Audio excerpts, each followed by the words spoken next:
Hi, I'm Ethan from Canada. Please, like and subscribe. Ever since I could remember, I lived with my uncle, who loved me like I was his own son. And I adored him too. He owned an auto company, and when I was 5, he took me to his showroom one day and showed me all the beautiful cars he owned. Can I drive this one, Uncle? One day you will, son, as soon as you're tall enough. I wanted to make my uncle proud of me, so I studied hard and always got straight A's. Uncle would be over the moon seeing my results, and he'd tell me that I'd take over his business one day. I was thrilled to hear that because I loved cars. But suddenly, everything changed in the 5th grade. My uncle introduced me to Giselle, a tall woman with a really long nose. Aw, you must be the nephew. So cute. She pinched my cheeks, and when my uncle wasn't looking, she smirked at me. I didn't like her at all, but my uncle seemed to love her because 2 months later, he married her. Giselle had a son my age, Jeremy, and he was the slowest boy I'd ever met. On his first day of school, Uncle and I were waiting for him to finish eating his cereal, and he took a minute to chew each Fruit Loop. We're gonna be late, can't you chew any faster? He then took the bowl and tried to drink down his cereal, but ended up messing his clothes. Ethan, look what you made Jeremy do. Now you'll both be so late for school. How is it my fault? Well, I can't wait any longer, so you take them to school, Giselle. We got to school 2 hours late that day. To make things worse, Jeremy was a real embarrassment. He sat in class with snot running down his nose and didn't even realize it till one of the mean boys in class saw him. Look, everyone, the new guy has some disgusting goo on his face. The entire class burst out laughing. And then Jessica, one of the prettiest and richest girls in the school, handed Jeremy a tissue and frowned at the mean boy. Why do you always have to be so rude? Leave the poor guy alone. Later that day, I caught up with Jessica and thanked her for standing up for Jeremy. I just don't understand mean people. It's so much easier to be kind. Well, it's not easy for everyone. You're just one of the kindest people around. Thank you, Ethan. She kissed my cheek and ran off. I liked her ever since we were little kids. So that kiss gave me butterflies in my tummy. As time went by, I found myself taking care of Jeremy like I was his babysitter, because Giselle kept asking me to help him. Like when we were in the 8th grade, Jeremy was failing his subjects miserably, and every day after school I had to tutor him, which wasn't easy. So when you're breaking down a sum, this is how you do it. Instead of listening to me, he'd be playing on his phone. Yeah. Can we please focus on homework right now? Oh yeah. What were you saying? He was a frustrating student, but I kept trying because I kind of felt sorry for him. Without some help, his future was doomed. But even though I made so much effort with Jeremy, Giselle never appreciated it and was always unpleasant with me. Like once at dinner, when I wanted a second helping of food, she looked at me like a witch. So greedy. You should feel lucky that you're even eating with us at the same table. What's that supposed to mean? You'll see one day. She would speak in such riddles often, but always when Uncle wasn't around. And then one day in the 10th grade, I came home to the worst news ever. Giselle told me that Uncle had been arrested for fraud. I just didn't believe it. My uncle was no criminal. But apparently he'd been stealing money from its biggest investor, and he was sentenced to jail for 10 years. I wanted to see him, but Giselle said only she had visiting rights as his wife. I was devastated, but Giselle seemed over the moon. Just one day after Uncle's sentence, she invited her friends over and stayed up all night, laughing and dancing to loud music. And just 2 days later, I got back from school to find out she had moved all my stuff to the attic. Why did you do this? That room was just too big for a boy like you. So Jeremy will be moving in there now. I'm moving my stuff back. Listen here, you poor rat. I'm in charge now, and what I say goes. You're gonna pay for this. She laughed out like a witch, and then suddenly slipped and fell down a couple of stairs on her butt. I told you, you'll pay for this. I made myself comfortable in the attic, but as days passed, things got worse for me. I was no longer allowed to eat at the dinner table or watch TV in the lounge. Giselle fired our butler, saying it was too expensive to pay him. So she gave me and Jeremy chores, but I seemed to be the one doing all of them. Jeremy was still a weird guy, but he wasn't evil like his mom. One day, he brought me some dessert to the attic. I'm really sorry about the way my mom treats you. It's okay, bro. I won't live here forever. When I'm done with school, I'll leave and live my life. Giselle even stopped driving me to school, and Jeremy would roll down his car window and watch me walk till I was left far behind. I knew he felt bad, but I understood he wasn't strong enough to stand up for me. One day in 11th grade, I was walking to school when I noticed an old man fixing some broken down cars, and a sign next to him said that he was looking for a part-time assistant. Can I apply for this job?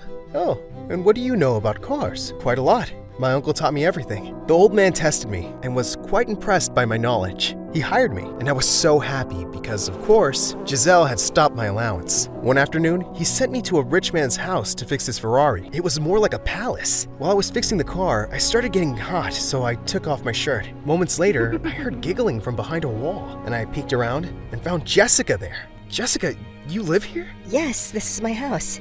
You fix cars? She kept looking at my abs, and I could swear she was blushing slightly. Yeah, this is my part-time job. Cool.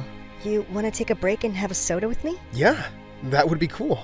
I couldn't believe that I was at Jessica's house, hanging out with her. I had given up trying to speak with her ages ago because she was always surrounded by the most popular guys in school. I don't see you much in school these days. I'm usually at the library studying hard so that I can get a scholarship. You haven't changed a bit. You're still the same sweet nerd boy. Nerd boy? I did say sweet too. Come on, I want to show you something. She took me to a cottage at the back, which was a nursery for the plants and flowers. This is what I love doing, being around nature. Wow, this is amazing. But then suddenly, she screamed and practically jumped into my arms. What is it? A lizard! But that's part of nature, isn't it? I only love plants, not creepy crawlies. I laughed, picked up the lizard, and made it crawl away in a different direction. When I turned around, she was standing right behind me, and her face was so close to mine. My heart raced as I looked at her lips. But suddenly her dad called for her. As he saw us coming out of the cottage, he looked at me, sternly. I just couldn't stop thinking about Jessica. The next day when I saw her in school, my heart skipped a beat when she smiled at me. But then all of a sudden, Jeremy came up behind me. Hey, why is Jessica looking at you that way? I don't know, maybe she likes me. When I said that, Jeremy's expression changed. Well, that can't be, because I loved her since the day I joined this school. While Jeremy was talking about his feelings, Jessica suddenly approached me and asked if I'd help her with math during recess. I gladly said yes, but Jeremy glared at me like his mother. When I got home that day, Giselle called me to the living room. Her eyes were blazing. Jeremy tells me you stole his girlfriend. Who? Jessica? She's never been his girlfriend. I hear that your father's very rich. You're thinking of getting your hands on that pot of gold, aren't you? No, Giselle. Not everyone's a gold digger like you. How dare you talk to me like that? You're grounded, and I forbid you to see this girl. As long as you live under my roof, you'll live by my rules. This is not your roof. It's my uncle's. The next day, while I was with Jessica at recess, Jeremy came and told me to take off the shirt I was wearing because he'd given it to me and wanted it back now. I told him to buzz off, and then he pounced on me. But I was way stronger than him and pinned him down. Calm down, dude. This is not who you are. You are not a monster like your mother. Maybe I am. And don't talk about my mother that way.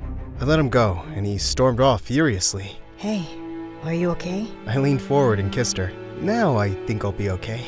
Jessica and I started seeing each other more often, and I didn't care about how Jeremy and his mother treated me. Soon it was the end of 12th grade, and prom was around the corner. I decided to surprise Jessica by turning up at her place with some flowers and asking her out to prom. But when I got there, I was shocked to find her in the living room with her dad, along with Jeremy and Giselle. What are you guys doing here? The question is, boy, what are you doing here? I'm here to ask my girlfriend to prom, sir. Are you sure you're at the right house? Because my daughter just said yes to being Jeremy's fiancé. I couldn't believe my ears. I looked at Jessica, but she just looked back at me with a frozen face. I need to speak to you alone, Jessica. There's no need, Ethan. You heard what my father said, and I agree. It's a good match. I think you should go now and leave me alone. And then her dad had guards throw me out of their house. I was utterly heartbroken. She changed her mind about me because I was poor. As I laid awake that night, the attic door creaked open. It was Jeremy. So, how does it feel, Ethan? You always thought you were better than me, right? But look at me now. I'm the master of this house, and I own the heart of the girl you love. Before I could stop myself, I'd flown at Jeremy and punched his face. I obviously couldn't stay there anymore. So I took my savings and my things and left that very night. The old man I worked for let me stay at his garage for a few months, till I got into university on scholarship and left. A year later, as I was walking out of college campus, I was completely shocked to see Uncle standing outside. Oh my God, you're free! I missed you so much, Uncle! How come you never came to visit me, son? Giselle told me that I wasn't allowed. She was lying. I was in jail because of her. She framed me for fraud and had me thrown in jail. But my lawyers had found proof of her guilt, and soon, she will be behind bars. And so she was. It was the happiest day of my life when she got arrested, and Jeremy was sent off to live with relatives in another city. My uncle and I moved back to our house, and I continued with my engineering degree. And then one day, as I was fixing a car in Uncle's garage, I turned around to see Jessica walk in. Oh, it's you. Can I help you with anything? Ethan, I'm so sorry. Oh, you're sorry now, because I'm rich. No, it's not like that. Giselle threatened to do something bad to you if I didn't break up with you. I never meant to be with Jeremy, but I had to do something to drive you away from here. What? Why didn't you just tell me this? I was scared. For you. She started crying, and I wrapped my arms around her and told her it was all over. So do you think you can give me another chance? Of course. I've loved you since forever, Jessica. You're the best person I know.